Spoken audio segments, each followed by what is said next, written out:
You're listening to Investify, preaching financial independence and assisting investors to achieve a more flexible and free lifestyle through smart financial planning and real estate investing. If leaving the corporate world and jumping into this thriving industry is what you desire, tune in and listen to stories of like-minded individuals who made the leap to financial independence. Equip yourself with the right tips and tricks to start your real estate journey, making active or passive ventures that are highly profitable and rewarding. Here are your hosts, Craig Curelop and Zeona McIntyre.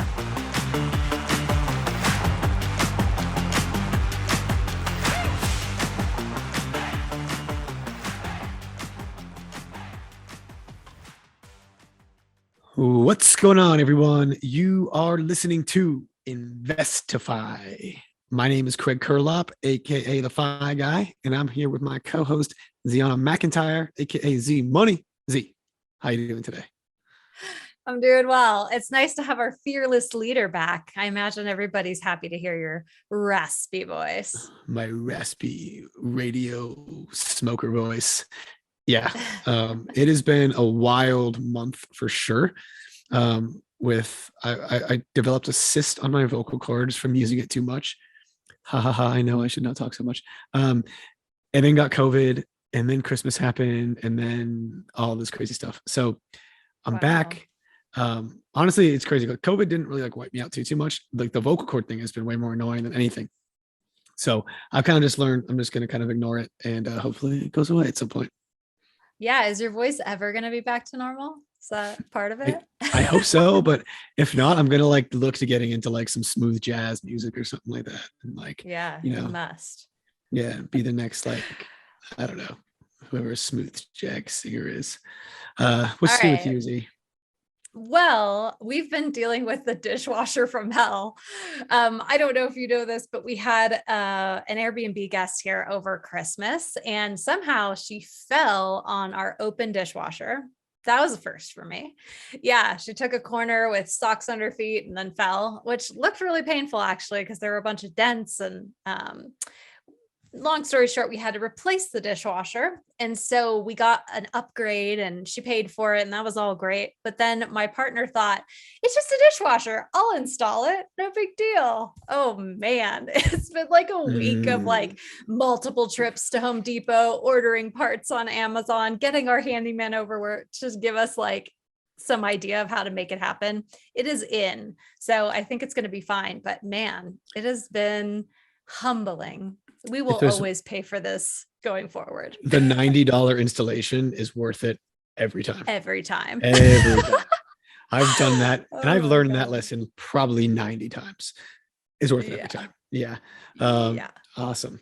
Well, speaking of every time, Colin McAlpine is a friend of mine, and a fellow alum of Northeastern. This is a horrible transition, by the way. I just terrible. Felt like we should. The worst. We should lean into it. But he's got a cool story, right? So started off with a house hack in Denver, and it seems like a lot of people like to just house hack to get the financial independence. But he really took a step back and saw some clarity, which I love that he was able to do that with his fiance and kind of take a different approach, which was, hey, we're gonna house hack in Denver. We're gonna keep that, but we're gonna go out of state and keep our investments out of state so we can stay in one spot and do BRRRRs, which I thought was really interesting. What did you think? Yeah. I mean, I think it's great that he did take a step back and reevaluate what his needs were and what his goals were, because I think it is really easy to get stuck in doing the same thing over and over just because you know how. And he did. He put a lot of work into it. He said he read 2 books 3 times. So you'll hear more about what it took for him to do it. But once he found his great team, it was very easy. So I'm excited to hear that that's working out for him. Yeah, let's bring him on. Colin, my man, welcome to the show. How you doing? Hello. Today? Things are going good. What about yourselves? Things are good, man. And I'm super excited to have you. I feel like it's been a long time coming. We haven't caught up in a while, so this is going to be a really fun, a fun episode. I agree. I'm looking forward to it. All right, man. So why don't you kick us off with, how did you first hear about financial independence? Yeah, so really good question. I think I had a little bit of a jump start when you think about financial independence, just because my parents were landlords. So growing up, like I got to see the business very early and very often. It was kind of funny. Like, I think the first time I realized it was when I was like, there's like this specific event I always think about. I was like 12 years old. We were watching American Idol. And all of a sudden, like throughout the duration of the show, like 6 tenants came by and they all started dropping checks off. And I was like, Mom, how much money is that? She was like, yeah, $7,000. Call it like almost 20 years ago, like $7,000 just coming in on a Saturday or Tuesday at the time. I'm like, wow, that's like, you got to love that passive income, don't you? And after that, like I kind of just caught the bug. It took me a very long time to figure it out though, or not really figure it out, but get into it. Yeah. So like, okay, you're sitting down, it's a Tuesday night. Kelly Clarkson is belching at the top of her lungs or whatever season that was. Like, okay, like you see people coming by and dropping off money, right? Like you are 12, like I get you probably don't fully understand it, but like you understand that like they're paying you money. Like what question did you ask your mom? Was it just like, oh, that must be nice? Or like, how did you earn that? Or like, were you curious or were you just like, yeah, whatever, she's whatever, like it'll pay for groceries. Like, yeah. I was curious how they kept it afloat because they like, so I'm one of 4 and they used all of us kids basically as like ranch hands around to keep everything running. So I got to see how the business operated. And to me, I was like, okay, that $7,000 is a function of, you know, me and my brothers and sisters were all going painting, mowing, etc. Like that's like some of the fruits of the labor that helps keeps the light on. But it wasn't until a couple of years later that I actually sat my parents down and I was like, hey, show me the books. How does this actually work from like, what's your bills to that $7,000? Like, how much do we actually net every single month? And how old were you when you got to like actually being interested in the financial part of it? Probably until I was around 16. 16. Okay. Yeah. So 16, you're probably getting a better sense of making money. And what did you explore? Like when you saw the books for the first time, like what were your takeaways from that? My takeaways were like, it was actually what started it was reading Rich Dad, Poor Dad. And then after that, I started trying to get as educated as I could about money and finance and kind of went down the real estate, the bullion, the stock avenue just to see what made the most sense for me.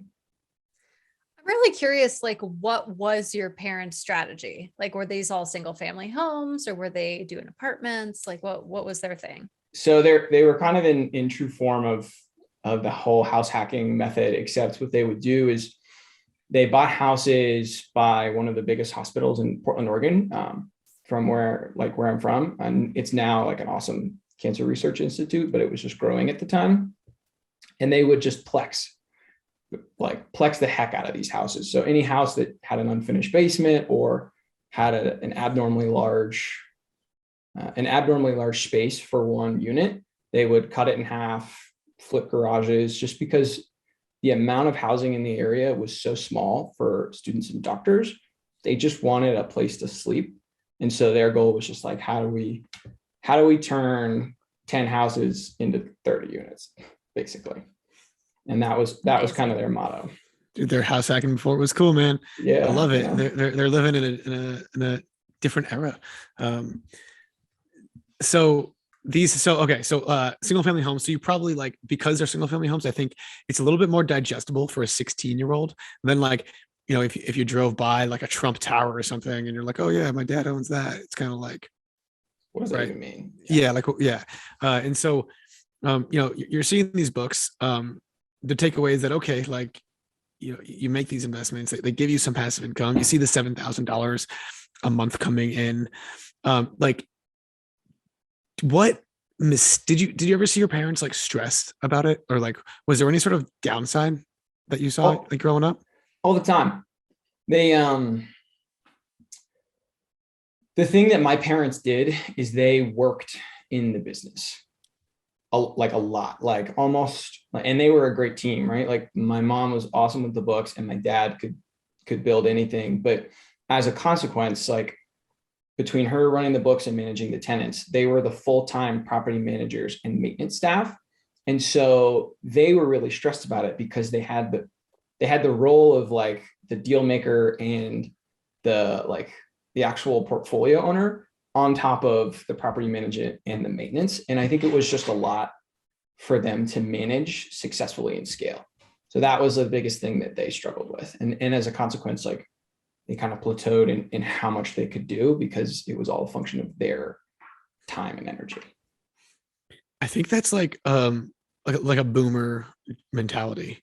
My parents were the same exact way, where it's like they owned a catering business and my dad was the cook and my mom did the books. And like I remember vividly them always saying like, no one can cook it as good as I can. Like no one can run this business as good as I can. And like that limited mindset, which is probably true, but if someone can run it 90% as good as you, you can scale infinitely. Right. And so like, I think that's something that this generation, millennials and Gen Zers and even Gen Xers, like that's something that we have that, you know, the previous generations did not. Z, do you have anything to add to that? Yeah. I'm wondering if Mr. Money Mustache was a boomer. I think he's still a millennial, but we'd have to check. I think he's a Gen Xer. Okay. Yeah. Well, anyway, he made me feel like I couldn't scale because he was very much like, oh, you've got to do it all yourself. And that's the frugal way and bootstrap it. So, you know, maybe that is leaking into Gen X from the boomers, but fair enough. There is something in that frugality piece of thinking that you can do it all and you don't need. Well, it's also like what stuff. What type of business do you want, right? Like, do you want to scale? Do you want your freedom? Or like, do you want your job to be, you know, going around and fixing leaks once in a while and collecting rents and all that? So, yeah, Colin, it sounds like you're about to say something. I think that's the most important question to ask. Like, what's the end goal, right? Like you could be managing 100 units, you could be managing 10, you could be managing 1,000. Each one is a completely different role and responsibility. And like, it yields a different lifestyle, but do you want to put in the work and mindset change to do that? And the answer is always different, right? Like for me, I think getting started and getting into real estate, like the frugality was a requirement in order to pull off the house hack successfully. But as I've tried to scale and as I focused on like my commission-based job, like it's so difficult for me, or it was so difficult for me to like take myself out of the business to be like, oh, I know I could mow the lawn and I know I can paint that wall. But if I can make $300 an hour at my job, why don't I pay someone $30 an hour to do those tasks? And that the only reason I was able to come to that conclusion is like, hey, my goal is not to stay at 4 units. Like I need to be way higher than that. And I can only do that by focusing on my highest dollar per hour task. I love that. Yeah, there's a quote out there that's if you want to go fast, go alone. If you want to go far, go with others. Right. And so building your team and having that team is just exactly how you get your freedom back, and how you can operate in your genius, right? And how you can, you know, make the most money is by focusing on your 80-20. There's not a single person in the world that's like great at mowing lawns, great at cleaning the house, great at managing the business, great at getting tenants. Like no one's good at all those things. So figure out what you're good at, focus only on those things, and hire the rest out, because you'll grow way faster that way. Yeah. All right. So let's hear about your first deal, Colin, because it sounds like we're kind of doing this like conceptual ideas of what you're doing, but we want to get into that nitty gritty. Here are your numbers. Here we go. This is the fun part of it, isn't it? So first deal, we actually did this with Craig. I was like starting to like hit rubber to the road, and I went to Northeastern. I was in Denver. Craig went to Northeastern, was in Denver, and I'm like literally reading the book as I'm looking for a realtor. I was like, this is my guy. Go Huskies. There it is. Yeah. And yeah, so I reached out. We were kind of just poking around at first, and this was in July of 2020, right? So this was right when like peak COVID fear was still there, and it had not yet been, inflation and the hype had not really been baked into the market, right? And so when we were making offers in Denver, Colorado, which some of my friends now have paid $100K plus over asking, Craig, my fiance and I were like, yeah, 5,000 over asking. That'll get it done. No problem. So we ended up buying a single family that had a fully separate entrance. And we got lucky that the basement was completely finished. Like the guy and gal that lived there before, it was a single owner home from when it was built in the 60s. And he was a glorified DIY. And so at the time, I thought that was a really good thing because I was like, hey, this guy's handy. He's done a lot of work on the house. But what that really turned out into as we got into the house was, hey, this guy is handy. And he did a lot of patch jobs to like make it work throughout the house. But that's fine for a house hack as long as you don't tend to like try to get everything 100%. And so when we moved in, it was, we ended up buying it for 585. We did 5% down. We did 5% over the FHA 3.5 because we knew we were going to rehab the top unit and then we were going to refinance out of it. And with the goal to take PMI off. If you get the FHA, then taking that PMI is a little bit harder. I'll talk about that in a little bit, but basically the lesson that I learned when you're trying to get rid of PMI is you want to follow what's in the bank's best interest. And when you're trying to get rid of property mortgage insurance, like it is not in their best interest to take that off your loan. So that's something I am still dealing with a little bit, but so from a numbers perspective, we ended up renting out the basement for $1,260 and our mortgage payment is about a little bit over $2,500. So our rent used to be $2,000 plus. And now we're like way less than half of that and we split it. Yeah. So this is just a quick recap, right? So you bought this property. It was a large single family home. You had a downstairs unit, separate entrance. It's got a kitchen. It's got all the works, right? So you can really separate this puppy and kind of make it two separate units. Right. Top is where you're living and you're rehabbing at the same time. And so your mortgage payment is, you said 2,500. You're getting about $1,250 for the bottom. So half your mortgage payment is covered just from that bottom unit. And you're not living for free. Why is that? Right. We are not living for free, but we have a huge 3-bed, 2-bath. We have an awesome backyard and 2-car garage to ourselves, and we're having somebody pay down our equity. And when we move out, this top unit's going to rent for $2,600, and so the rest will just be clean cash flow in the basement. Right. And you know what? I've actually got a house right next to yours. You really? Yeah. Not right next to, but in the same neighborhood. And 3-bed, 2-bath upstairs. Yours is nicer, and mine is renting out for about $2,500. And so, like, you're getting a $2,500 place to live at a $1,200 value, and that right there is $1,200 in savings. And so, like, that is the power of house hacking. I think a lot of people think that you need to live rent free in order to establish a successful house hack, but that's just not true. Especially if your requirement is that you have your own living space, because it's a lot harder to do so when you have your own living space.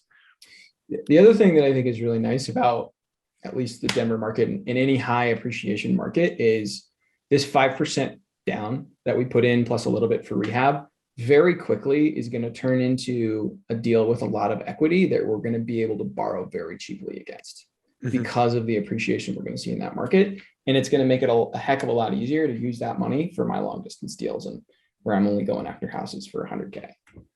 So you mentioned long distance deals. I'm curious if you actually did any deals before, because you had mentioned you got excited at 16 and then talked to your parents. Didn't you think you might want to buy something in college or something like that? I thought about it. I kind of got wrapped up in the idea of go to school, get a good job, get a good diploma. And that kind of became my focus for a couple of years. And I ended up going pretty deep down the corporate rabbit hole, was doing corporate finance at Amazon, working, 80, 100-hour weeks, making the straight paycheck, no matter how much more I worked. And after I had to go in and get my like teeth kicked in a little bit and realize what the alternative was until I was ready to actually figure out how to get out of that. Dude, Northeastern does that to you, bro. Yeah. They honestly, a lot of colleges do. They wrap you into that like safe, easy lifestyle, making 100 grand a year at Amazon. Oh, like what a glorious, living in Seattle. Like what an amazing life, right? No way, Like, dude. yeah, but honestly, dude, like I think it's good for everyone to go to a job that they hate for like a year, and then your motivation to achieve financial independence is just like through the roof. Like that's what my motivation was, is I just did not want to be in a job that I hated. What I suppose this is a question for you. What inspired you to go like live in just like a walled off living room? Like did you have like the hate from a prior job to be like, all right, this is worth it? Yeah. For sure. So I hated my job. It was at Hercules, which if you're a Northeastern person, that's like a VC, top, yeah. that's a pretty good VC that people would love to get that job. But I hated that job passionately and just needed to get out as soon as I could. And it was in San Francisco. So I was living in San Francisco, and my roommate at the time was a single mother of two, and the family of three was living behind a curtain in the living room in a small apartment in San Francisco. So I was like, well, if this woman can do it, I sure as hell can do it as a 23-year-old single male. And so that was gave me the inspiration to do so in Denver. But that's my story. We're here to talk about you, my friend. Wait a minute. We all think that it. Craig is just like brilliant and he came up with the curtain, and now the truth is out. You stole the curtain from your roommate. I can promise you didn't that invent that shit. almost every idea I've ever had has been from somebody else. Oh my God. Or some derivation of someone else. Yeah, that's why I'm trying to move on quickly, You owe that lady royalties, bro. I still talk to her. I love her to death. There you go. Amazing. And so, all right, Colin. So, just to kind of like recap your story a little bit, right? Because we kind of skipped a few years there where you read Rich Dad Poor Dad at 16, you probably kind of get the mentality. You see what your parents have been doing. They've got that passive income interest in mind. You kind of fall into the way most Americans go, where you go to high school, you graduate, you go to college, get a diploma, get a degree, get a job. Then you start to hate it. And then you start jumping on that, back on the financial independence path. What got you back onto the financial independence path, like around age 27 or 28 or whatever? Was it the job you hated? So the financial independence path actually was paved for me once I made the transition. Once I decided to figure out how to run my own business, and that happened after college. And my goal was, hey, if I'm going to run a business, I'm going to need to know how to generate leads. I'm going to need to know how to like close those, bring those in, nurture those. And that's how you get recurring revenue. Same thing that you do with pretty much any other business. And it wasn't so much I wanted financial freedom, but I knew that when people own successful businesses, that came as part of the package. And so I hadn't quite figured it out yet. And so I was focusing on that, and actually went and took my first sales job in New York. It was a massive pay cut, and I lived downtown, and I was scraping 2 pennies together. But the goal was really, how do I correlate my effort to like basically how much value I can bring to people? And if I can maximize how much value I bring to people, I'll actually be able to make more money with my time and effort.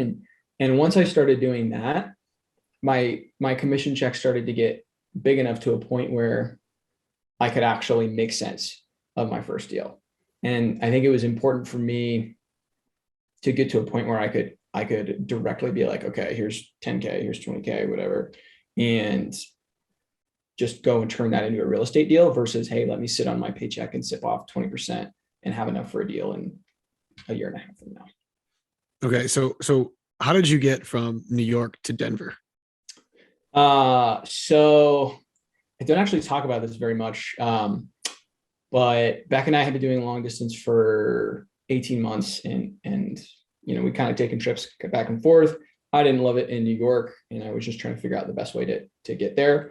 And I actually got fired from my job, and I called her that night and I was like, hey, I'll see you on Monday, kind of deal. And so I drove out and kind of landed back on my feet pretty quickly.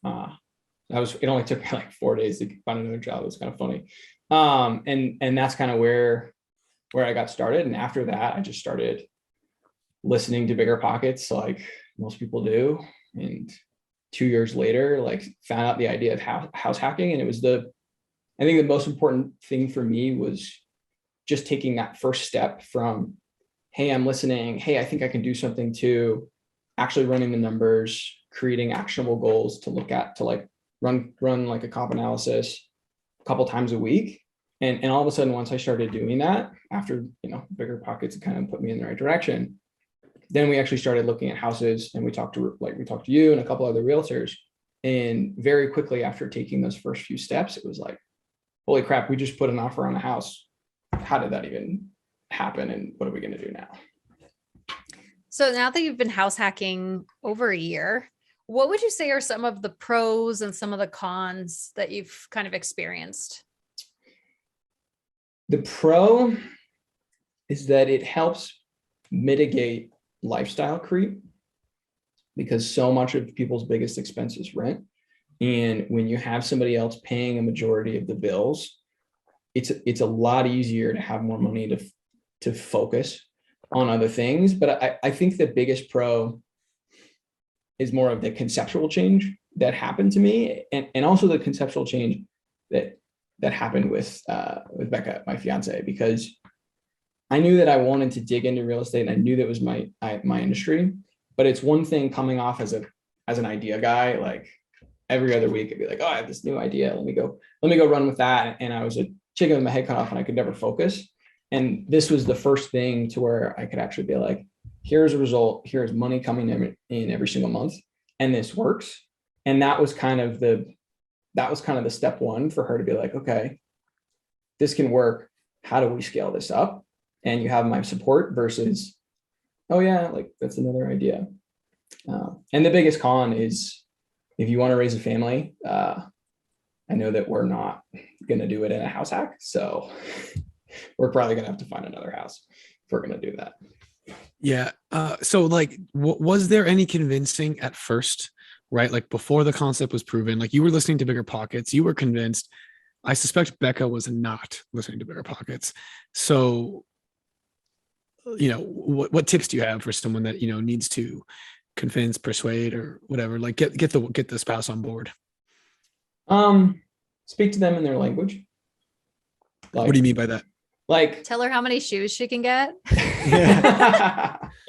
Yeah, I mean, if that's what you go for, that's probably how I would sell it. And at the end of everything, like everything is a sale. And so I had to get very clear. I had to like sell Becca on myself and my business model, but pitch it in a way that made sense to her. She's very, like, my spouse is very like direct and to the point, wants to know that I'm organized. I've thought of all the factors. And so we kind of sat down for an hour.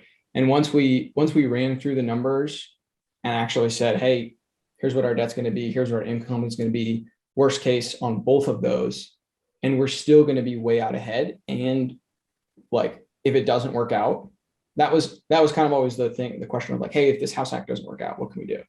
Mm-hmm. We just go buy another house and we have an asset as a consequence. Right. And once you think about and talk through all of those worst case scenarios, it's really hard for someone to turn a blind eye for that if you've actually done your due diligence and you can sit down and have a conversation about it. So when I was asking you about the pros and cons, I was trying to like set you up for telling us all about how she never saw your roommate for like 6 months. So I guess now you got to tell us that. Yeah. So that part was pretty funny. So our entrance to the back is just through like a side door. It's all gated. They enter in the basement.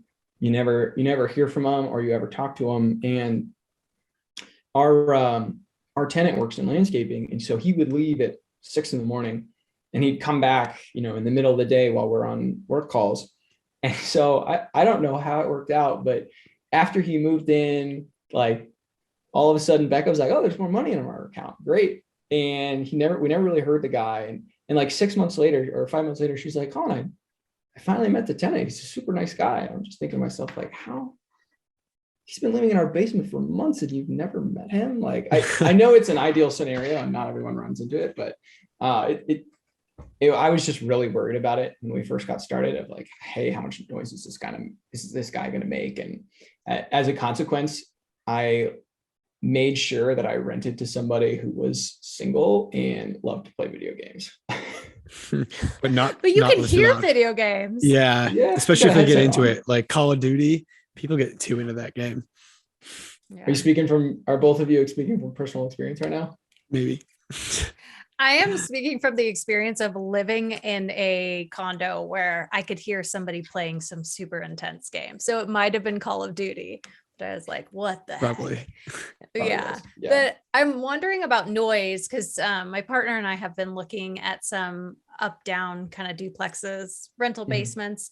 And with older homes, it's like one of us would be stomping around upstairs and hearing how it is downstairs. Did you guys test any of that out, or have you had any issues with it? Yeah, so we tested it out. We've had to put up a couple like sound deadening material like in the basement, just like in some of the stairways, just to mitigate that. I would say one of the biggest things is there's services that you can go to contractors that basically like in between the floorboards, they'll spray a bunch of foam between like their drywall and your floor, and it helps deaden the sound a little bit. Yeah, I would say it's worth the money. Have you had any issues with like the heat and the air conditioning? Because I know like if the thermostat is upstairs and the furnace is downstairs, it kind of like, the furnace registers it is like 70 degrees upstairs, but the furnace is blowing. And so the downstairs like gets super heated and it just, the house doesn't stay regulated. Have you run into that issue? So yes and no. Our tenant keeps to themselves quite a bit. I'm not super worried about it for a couple reasons. One, because it's easy to like open the windows to vent as you need. And our heating is relatively cheap, but basements insulate really well. Mm-hmm. And so it's not so much of a concern just since you have so much ambient heating down there. So just because we're crazy investors, I'm noticing that you've been there over a year. And so what's next? Why haven't you moved out yet? So good question. Right. There's a lot of different ways you could skin the cat from a real estate investing standpoint. And when we dipped our toes in the house hack, we found out that we were spending a lot of our time maintaining it, working in the business. And we also found that we really didn't like feathering the nest and getting the house ready. So we were like, hey, if we're going to keep doing this real estate thing, we're going to move one more time for our like actual house, and we're going to figure out another strategy. And so once we got clarity on that, I started to again get really focused on like, okay, now that house hacking is out because of our lifestyle decisions and it wasn't the scalable strategy for us, what's next? And so after that, I read the BRRRR book and the long distance real estate investing book 3 times over, each one, to make sure I had it right, and actually reached out to a couple of people, Craig being one of them, for referrals, because my end goal was like, hey, if I'm gonna BRRRR out of my home office that doesn't require me to like physically lift any fingers or swing any hammers, how am I going to do this successfully? So stage 1 was go find successful investors that are already have a team and already have a market. And that was really where I started. Awesome. So I love that. So you kind of like, I think sometimes it's so hard for people just to like take a step back, take a deep breath and realize like, what do I actually want? Right? Like, do I want a house hack for the next 5 years? Because it's a pain. Like me and my fiance have now house hacked. She's house hacked twice. I've house hacked 5 times. I've moved like 15 times in the past like 4 years. Like it's nuts. Right. And it's exhausting. Right. And so like the fact that you saw that clarity and be like, yeah, I don't want to do this again. How do I keep investing without having to move? And you said, okay, cheaper market. And I love that you read David Green's books because they're both phenomenal books. Mm-hmm. And the biggest first step always, right, is find your team. There's a million markets out there that could work, right? How did you pick your market? So I actually, I took a page out of my book in my current gig. So I'm kind of in like data center sales on a day-to-day, and it's a numbers game, right? And so I kind of took that thinking of how do I take the numbers approach into real estate, because at the end of the day, they're both businesses. And so I put a couple markets up or I looked up a couple on Bigger Pockets, ended up, I probably had like 6 different markets. And then I just created daily actionable goals. I have this massive whiteboard on my wall. So it's, I can't not look at it for at least 4 hours a day. And it was literally just like, how many people did I talk to this week? I had to talk to at least somebody new every single day. How many deals did I run? And how many hours did I spend working on real estate? And so it took me a couple months, but eventually, after talking to one person a day, I talked to dozens of realtors, contractors, property managers, and lenders in the kind of the David Green books. They all give detail of what questions to ask them to effectively set traps to try to find people who know what they're talking about versus just blowing smoke. And eventually I settled on your team, Craig, in Fayetteville with a couple of deviations. And so Fayetteville, North Carolina is where we've been focusing, and we've been scaling pretty quickly there. We just sent over the last set of docs for our first refi today, and the notary's coming over tomorrow. And we just closed on our third BRRRR yesterday over there. And so it's been super fun, and the scalability of it is, that's my favorite part of it. I love it. I love that team too. I send a lot of people over there, so I'm excited to hear that you're using them. Can you go into your second deal? So the first one you bought out of state, just so we have a little taste of it. Yeah. So the second deal, this one took me a while to put together. It was a distressed seller, $78K for their house. It was, I literally hard closed them like I do some of my customers as gently as possible, because their father was being moved into a nursing home. And so it was really all about like, what is this? Like, it was basically a daughter selling the house. And the goal was, she was getting higher offers. What does she want and what does she need? And so we provided some assurances there, and she ended up flipping us the contract for $78K, but the house needed a lot of work. How did you find this deal? Was it on the MLS, or did you get a wholesaler? MLS FSBO. Okay, cool. And so you went in and you understood what her problem was. Yeah, right. And, like with a FSBO deal, I like, the number one thing I want to know is like, why are you selling this, and why aren't you selling this on the market with a realtor to get more money? Mm-hmm. And eventually we just found out that she just needed to move out. She needed to move her father out like tomorrow, basically. Not actually tomorrow, but very, very quickly to get into a nursing home. And so we latched onto that and made the details work. Cool. And real quick, just what is the FSBO? For sale by owner. Okay. So the seller was trying to sell it herself without an agent. And so she clearly was in some sort of distress, and you saw that, and you're like, okay, how do I solve this person's problem without it being the highest possible cost? And so like, what was your presentation to her?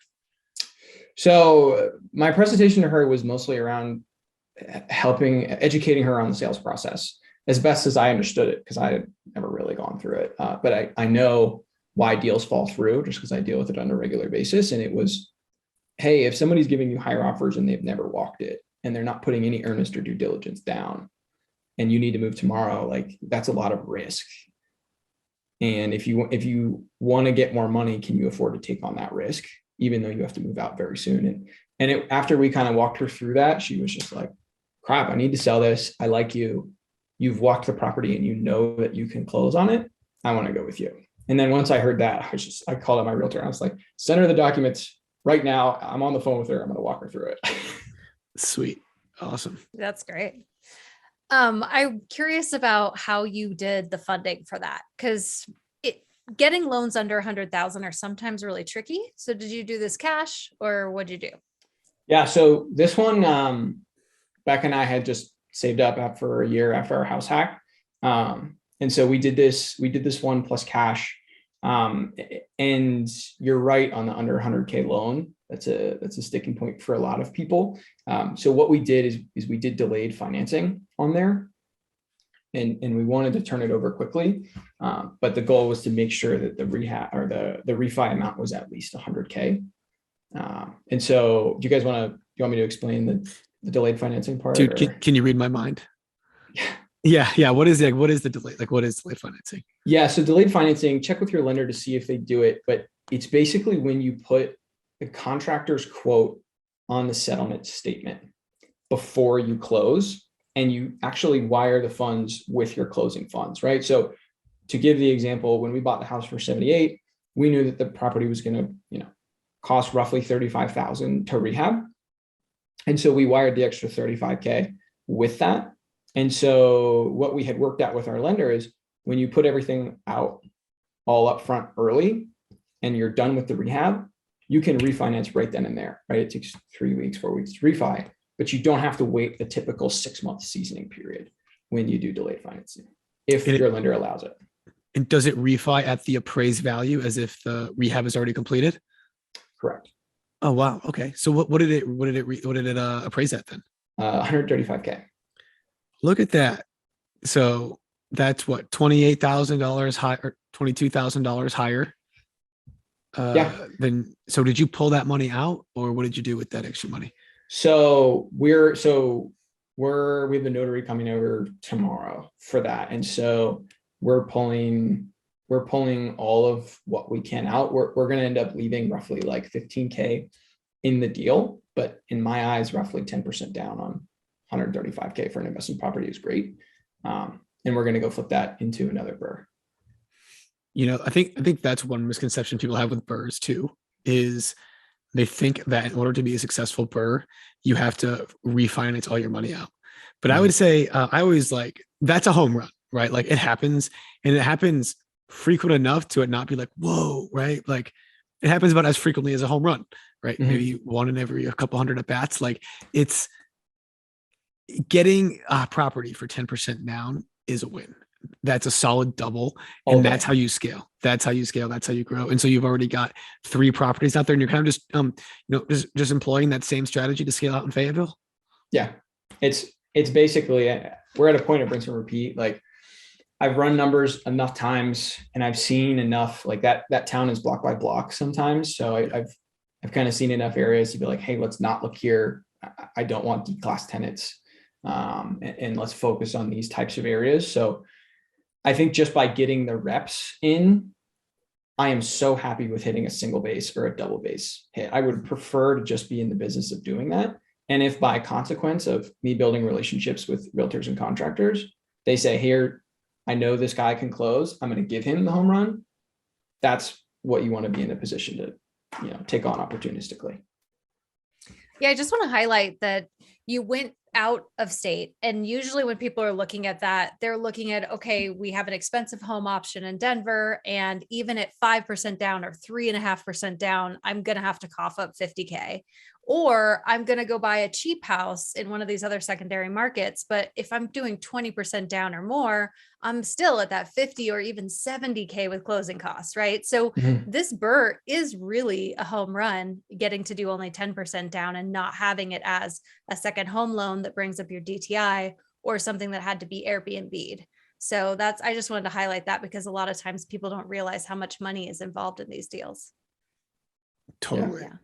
And another thing too, is that hitting doubles, like I'm going to keep with the baseball analogy, but like you win games by hitting singles and doubles, right? Like games are won that way, not by home run after home run after home run after home run.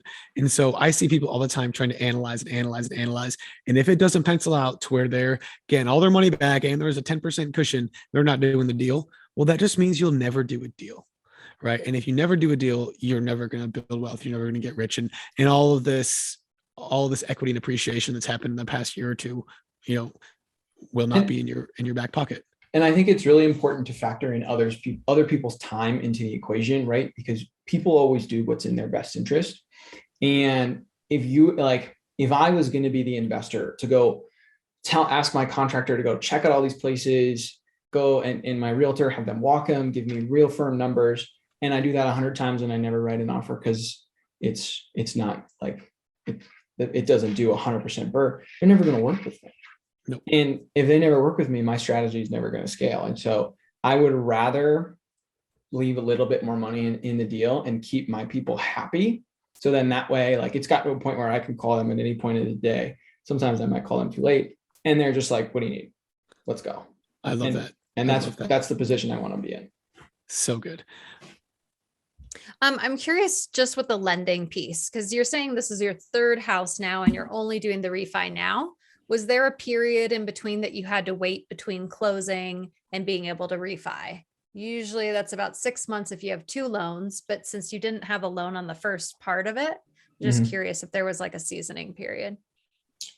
There was no seasoning period because we left all of our money in the deal.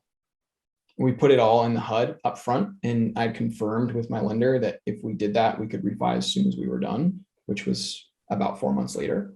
Okay. If we had not put all of our rehab money up front, then we would have had to wait the 6-month seasoning period on that deal. Does that answer your question?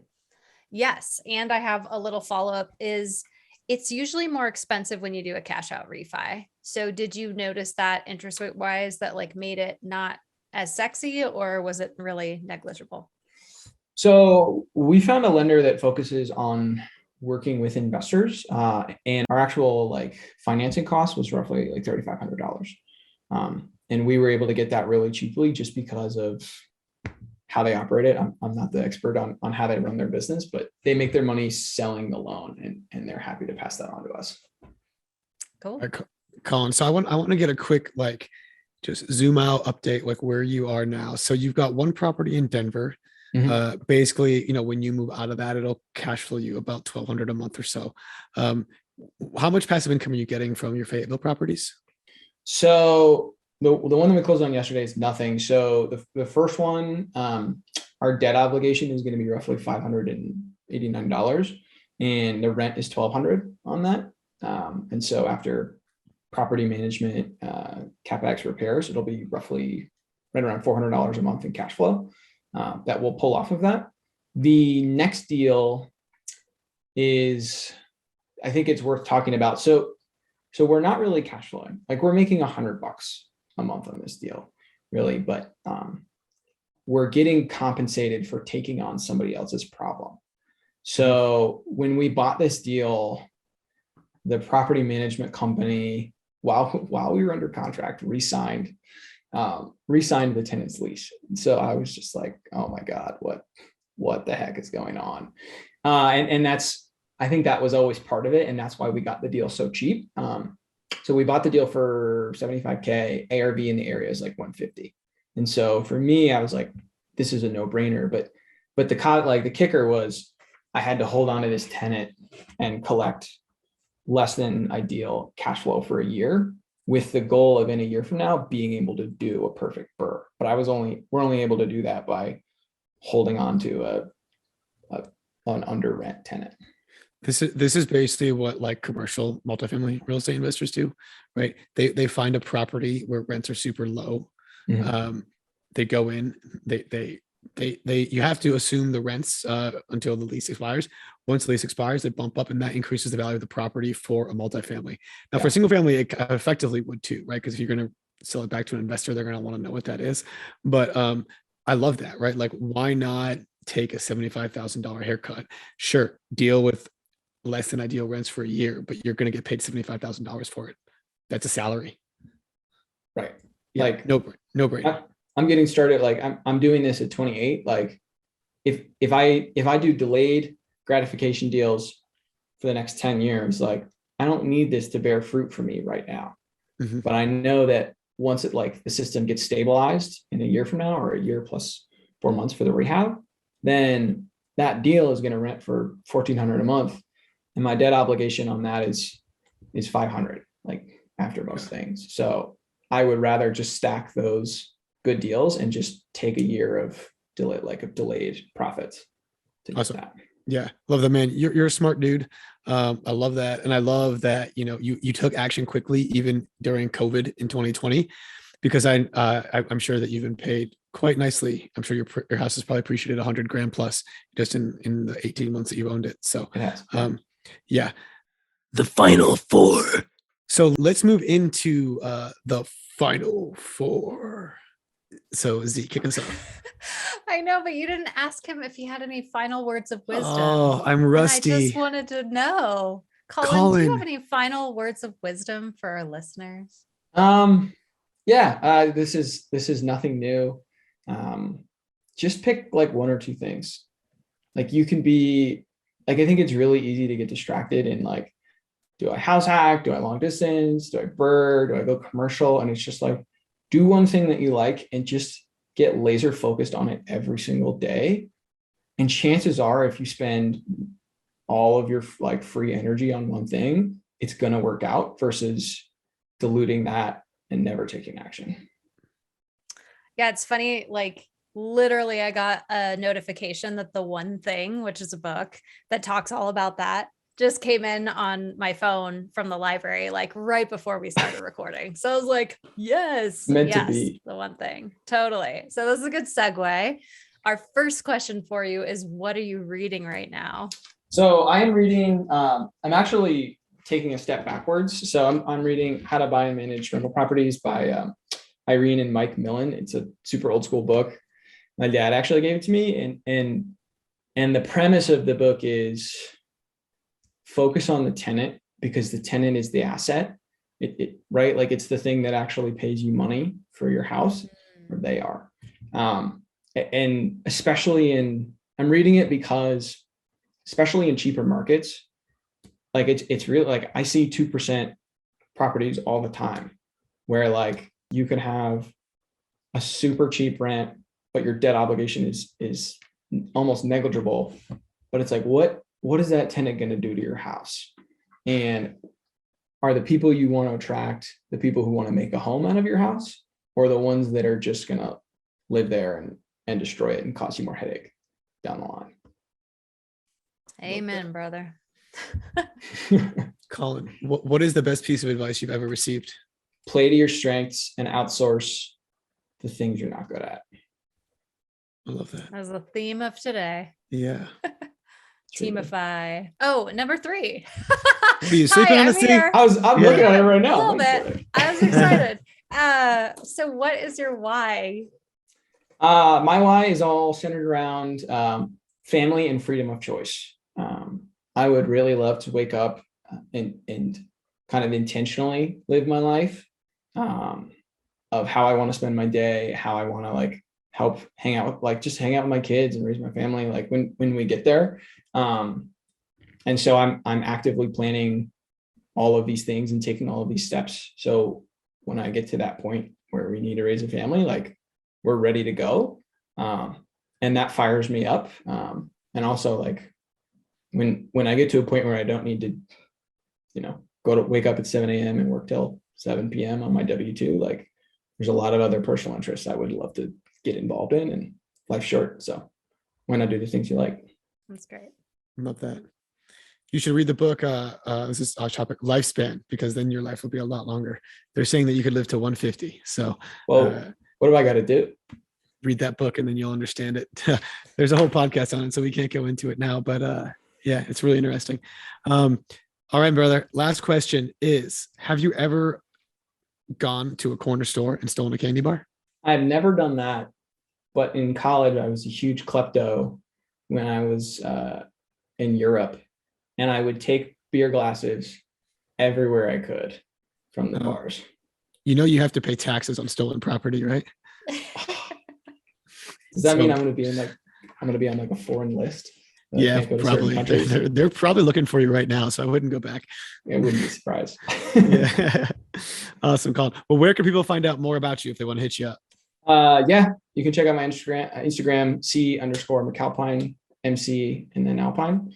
And I'll be posting about real estate every once in a while there, and also more about my life. So hit me up. I'm happy to answer questions. I'm no expert, but I'm starting to get traction with this, and I'm loving it so far. So happy to help. Well, it's awesome to see your success, and it's awesome to see how much you've grown just in less than 2 years time. And thanks so much for coming on the show, brother. Again, love to see your success, and we'll see you soon. Hey, thanks so much. You too. Take care. Bye. Bye. And that was Colin McAlpine. Z, what'd you think of Colin? I really liked his story, and I liked how there was this theme throughout about finding your team. He was really talking about kind of the bond he had with you as someone, your bond from Northeastern, but also like finding this great team out in Fayetteville and figuring out, how to make it work for him. And also just how we talked about how you can go further with a group and outsource the things that don't work well. So that was kind of something that he learned from the beginning with his parents. So yeah, I really think that is something that I've learned really in this last year. It's just everything I'm doing is in partnerships. And so it is really great to leverage other people and their great skills. I love that. Yeah. I think everyone at first is really all about like, I want to do it all myself. I want to do it all myself. And, to a certain extent, when you first start out, you do need to do it all yourself because you can't afford to hire other people. But very quickly, the sooner you can get to that level of, abundance mindset and hiring someone else who's in their expertise, helping you, that's not in your expertise, you're going to grow so much faster. And I agree. I read the book, Who Not How by Dan Sullivan. And that book just like blew my world up. And I was like, oh my God, I'm doing this shit all wrong. And so that's when I realized that, you got to hire a good team. And the thing is like finding a good team isn't that hard, right? Like you got to find one good person, and you're listening to two good people on this podcast right now. So if you need help finding team members anywhere, whether it's realtors or lenders or whatever, just hit us up. We have networks all across the country. So hit Z up, hit me up, and we're happy to help, because again, that's just like the biggest barrier, and it's almost one of the easier ones to accomplish. Absolutely. Well, Craig, thanks. And we're so glad you're back. Let's hope that you're going to be here for all the episodes to come.